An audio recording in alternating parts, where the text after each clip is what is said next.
grosse remise en question. Oula. J'ai réalisé que pour être un vrai trentenaire, bobo, gaucho, lausannois, il me manquait un truc, tu vois. Dieu sait. Parce que j'ai déjà des plantes vertes qui meurent toutes les semaines. Pourtant, j'ai tout fait. Les arroser avec de l'éducation positive, leur donner de l'engrais bio à l'extrait d'ortie, les sortir du frigo.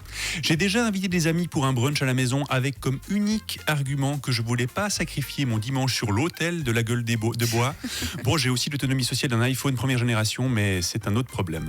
J'ai aussi des convictions politiques un peu fluctuantes, mais avec comme base principale que les fascistes, les climato-sceptiques et avoir un petit chien dans un sac à main, c'est pas bien. Mais il me manquait encore quelque chose pour atteindre un stade supérieur de boboïtude. Faire des vides-greniers. Ah bah oui. Ouais, parce que oui, c'est la saison des vides-greniers. Alors j'ai fait ma tournée pour dénicher des perles rares, pour chiner, quoi. Et là, je peux vous dire que je me déteste d'utiliser ce mot.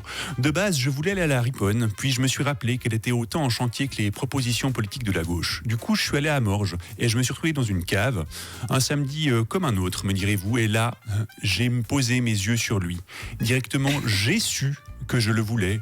Le vendeur, Louis Labrocante, m'a lancé un regard en coin en me disant que c'était très rare. Et il avait raison. C'est très rare de voir un mec acheter un truc aussi inutile avec autant de fierté. J'ai acheté un air fryer.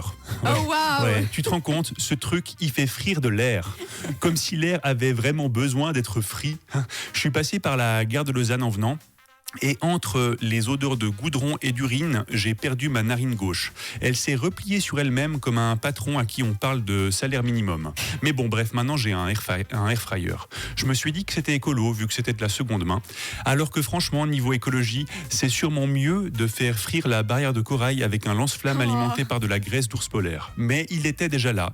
Alors, en rentrant chez moi, je me suis dit que j'allais l'utiliser pour préparer un apéro stylé, genre frites de boulgour, chips de houmous et beignets de patriarcat. Sauf qu'après 3 essais, le seul truc que j'ai réussi à faire frire, c'est ma patience. Et le machin est tellement bruyant que j'ai cru que mon connard de voisin était en train de tondre sa pelouse dans mon salon. En le contemplant amoureusement, j'ai compris.